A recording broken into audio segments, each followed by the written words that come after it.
What's up, guys? This is Crypto with James talking to you today about the wonderful world of storage or storage.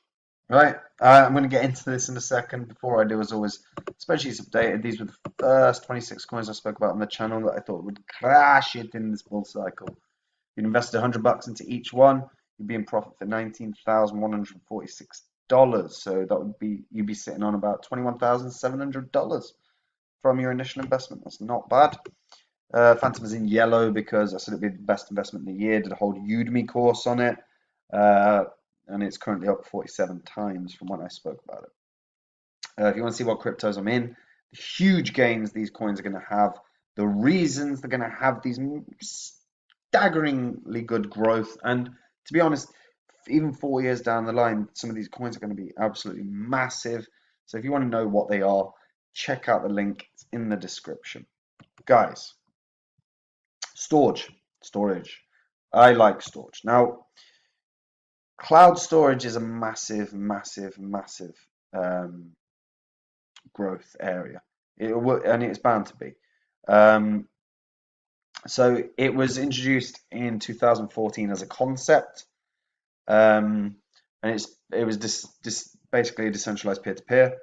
They updated the white paper 2 years later. It's a decentralized network connecting users who need cloud storage space with those whose hard drive has space to sell. That was basically the whole concept. It was founded by Sean Wilkinson and John Quinn. Sean Wilkinson was a software developer who saw the need for decentralized cloud storage, and saw that the blockchain could be leveraged for that, and it would be a far cheaper way, a more efficient way of storing your whether it's your develop. This is generally for software developers. That's for the most part. John Quinn was the other co-founder, and he has extensive background in business development, and he's been involved in the investment banking industry for a very long time.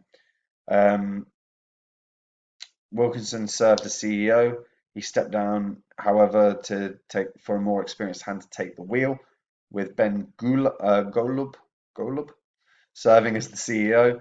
Wilkinson is now the Chief Strategy Officer, while Quinn serves as the Chief Revenue Officer, which makes sense, being as he's got the background in investment banking. The platform actually raised 910 Bitcoin, which was around about $460,000 in 2014. They then raised 3 million in a seed round 3 years later, and then generating an additional 30 million that year. Now, the reason that I like storage now, there's a few decentralized cloud storage networks around, but what I like about storage is, firstly, token supply isn't bad at all. It's not like with a lot of the cloud storage cryptos out there. There is enormous circulating supply and enormous total supply, and theirs is reasonably limited actually. Total supply will be 424. Well, the total supply is 424 million, and the token itself, the company locked up in 2014 245 million tokens in reserve. Now, that does obviously mean that potentially they could dump, but even if they dumped everything, it'd still be fine. Still absolutely be fine. And obviously some of it has been released because there's now 288 million as opposed. So if they're holding 245 million, that's higher than the total supply.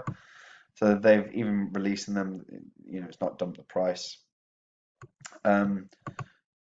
Now, in terms of how it works, effectively you utilize someone else's storage space in order to store the work that you're doing. What's really good about this is actually the pricing. The pricing is hugely positive. For example, if you're using Amazon Web Services or any of the other, whether it's Apple or Google, whatever you're using, the prices are far higher. So for companies and larger projects, storage is costing you about $4 per terabyte, bandwidth cost is about $7 per terabyte, and you can get 3 projects. And you could also use a free plan, which is pretty great. Compared to the pricing of companies like Amazon and etc. etc., this is a fraction of the price.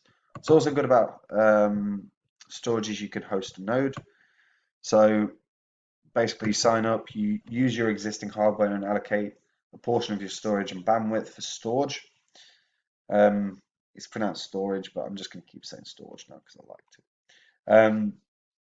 By operating the node, you make it more secure, but what you also get is a payout. So the purpose of doing this is you get paid in storage for providing some storage capacity and some bandwidth. Now the average payout. So average payout per month. So is $20 per terabyte for egress bandwidth. Repair egress bandwidth is $10 per terabyte. Disk space is about $1.50 per terabyte. Audit bandwidth is about $10 per terabyte. Now, obviously, each it's going to be different depending on the individual, so the bandwidth that you've got, the disk space you've got.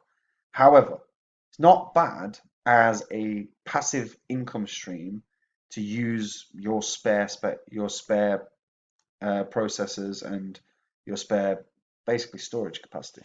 So and these are the specs you need. You need 1 core processor core. You need a minimum of 550 gigabytes of available disk space, minimum of 2 terabytes of available bandwidth a month, minimum upstream bandwidth of 5 megabytes per second, minimum download bandwidth of 25 megabytes per second, and keep your node online 24/7. That's generally what puts most people off from hosting a node, is that you've got to leave your computer or your computing system or your laptop. You can do it with a laptop, you're just not going to get as much because most laptops are not powerful enough. But that's what puts people off, is leaving it on all the time and thinking about that it's overly complex. It genuinely isn't. If you click on host a node here, you can go through the actual step-by-step installations. It's actually very simple. They make it very easy for you. As effectively a monthly payout, if you were getting the average, you're not doing too bad really. You're looking at $41.50, and that'll be paid in the storage. Now storage currently is priced at $1.03. Its all-time high was around $3.20 in March of this year. Storage, decentralized cloud storage is going to only increase over time, particularly as more developers require the bandwidth, require the storage capacity, and quite frankly, as technology improves, whether it's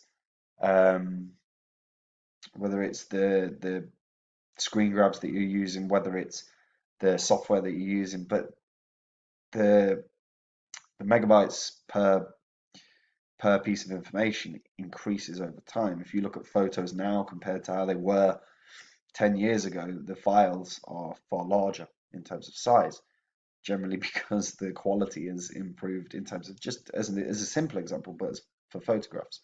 Same thing's going to continue to happen with software. As it becomes more complex, it becomes larger in terms of capacity size. We would hope the computers could sort of continue in the same vein, but they tend not to. You can still, you can buy a laptop that has a few terabytes or a couple of terabytes worth of storage capacity, but they're bloody expensive comparative to smaller sizes. And it's because, quite frankly, they can charge premium on stuff like that. So the workaround for a lot of developers is something like this. And we've seen other ones. I think Siacoin has done very well off of within the cloud storage space. Obviously, Filecoin ended up doing really well this year, and will probably continue to do so once the market picks up, because Bitcoin's having a bit of a downturn today, but pretty much off the back of the news about it going through that legislative bill in Congress. So see how that all plays out. All in those, Storj is a very, very good project. And realistically, it's more than $1 billion project. If it was to peak out up to $3.20 again, wouldn't quite be $1 billion, but I don't see why it couldn't reach potentially $4 this year.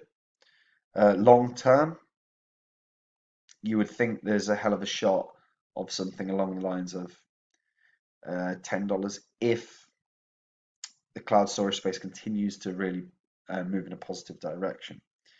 And yeah, like I say, I like it, and I think even if you aren't necessarily technically savvy, hosting a node is actually really straightforward. Going through the initial setup is very, very simple. And like I said, they go through the step-by-step process for opening a node. And then, like they said, all you need to do is make sure your node's online and running properly. And they do the rest. So you don't have much in terms of setup hassle.